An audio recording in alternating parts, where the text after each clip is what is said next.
Year 5, can I get your eyes and ears on me, please? Thanks, everyone. So, in our unit, we have been learning about natural disasters.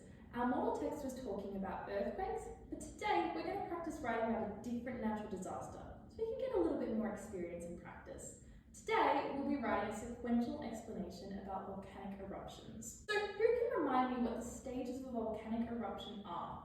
What happens first? Emily? The magma chamber fills up and pressure increases inside the volcano. Excellent, Emily. And what happens next? Can someone build on Emily's answer? Tom? The magma rises through the passage. Yes, that passage is called the vent. And what happens next? Emily? The gas bubbles burst and magma is pushed out through the crater, becoming lava.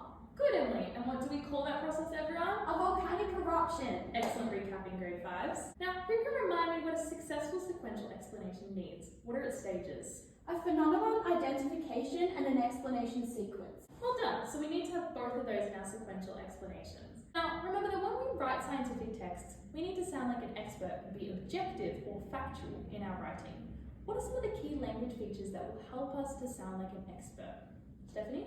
We need to use good vocabulary. Yes, so we need to use technical and precise vocabulary to showcase what we know.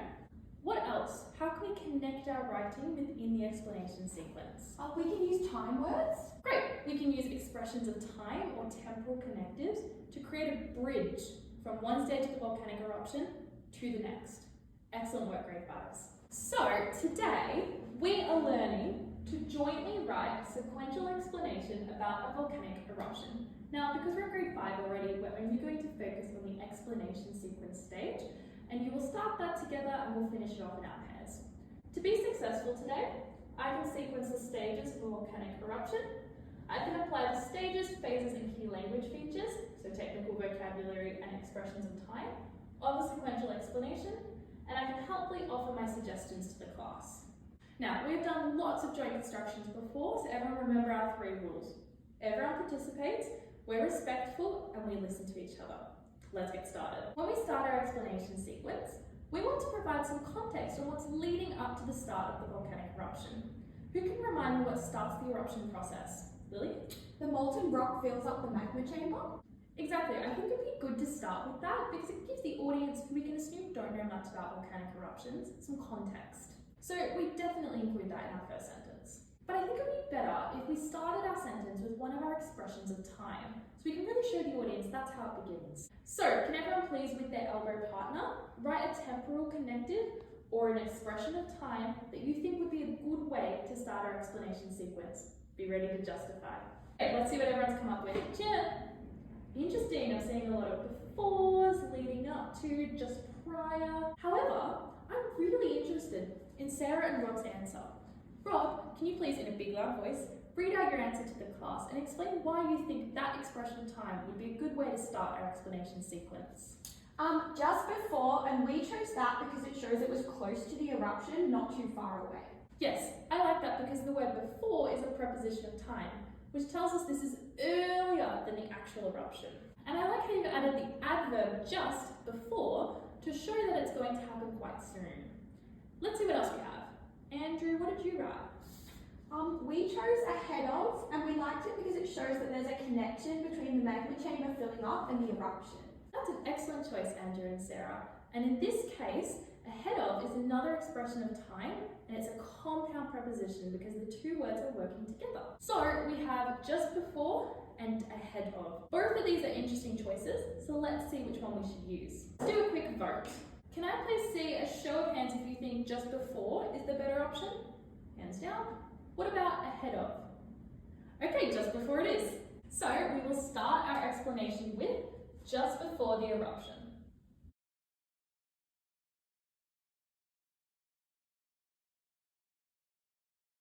And then Lily, what did you say happens first in a volcanic eruption? The magma chamber is filled with molten rock. Excellent, and I really like how you've used the passive voice there, which we spoke about in our last unit. We know that lots of scientific writing puts the doer of the action last in the sentence. So let's write that. Let's reread what we've got so far. Just before the eruption, the magma chamber is filled with molten rock. Is there any way that we could be more precise here? Could we add a post modifier to tell us more about the molten rock? Jess? We could say filled with hot molten rock. Great try. I really like how the adjective hot gives us additional information about the molten rock. However, it's coming before the noun molten rock, which actually makes it a pre-modifier, not a post-modifier. A post-modifier would come after the noun. Could you try again? We could say from the mantle because that's where it comes from. Great work. So our opening sentence will be, just before the eruption, the magma chamber is filled with molten rock from the mantle. I think that's a very objective and expert-like way to start our sequential explanation. Well done, grade 5s. Let's do another sentence. So after the magma chamber is filled with molten rock, what is the next step of the volcanic eruption process? Ben? Lava rises through the vent because of pressure. Not quite. You're correct in that something is rising up through the vent, but it's not lava. Who can tell me the correct technical term for what is rising up through the vent? Yes? It's magma, miss. Correct. So remember everyone, magma is the hot molten rock when it's underneath the Earth's surface, whereas we call it lava when it is above the Earth's surface. While it's still rising through the vent, the magma hasn't yet transformed into lava. So Ben, can you please correct your sentence for us? Magma rises through the vent. Well done, Ben. Remember everyone, in scientific writing we have to be very precise with the words that we use because it helps us to sound like experts who are talking to an audience of novices. So before we write that, we want to show how our sentences, the one we've just written and the one we're about to write, are connected by using another one of our bridging words. This time we want to show the magma rising is the next step in our sequential explanation. What are some expressions of time that we could use to connect these? James? After. Good. Let's write the preposition after. Now who can tell me how close in time this next step is?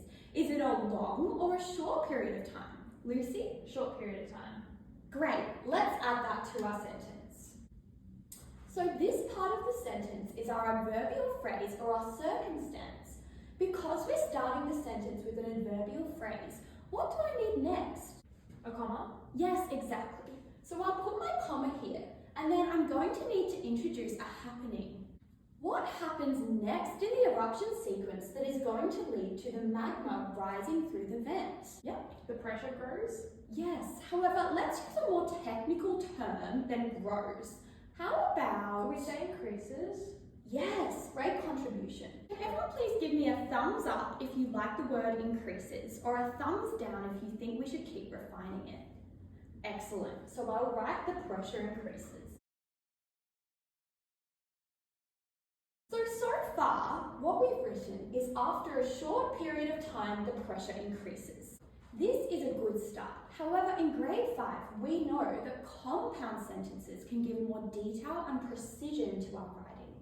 So let's turn this into a compound sentence and connect it to what we wrote earlier. The magma rises through the vent. What type of conjunction or linking word am I going to need? You could use as a result. Good try. I can see you're linking the two ideas together well. But we don't want to say as a result because we are looking for something that joins two ideas rather than saying something happens because of something else. Remember everyone, to create a compound sentence, we need to use a coordinating conjunction, which we can use the acronym FANBOYS to remember. Can everyone see our FANBOYS anchor chart on the wall over there?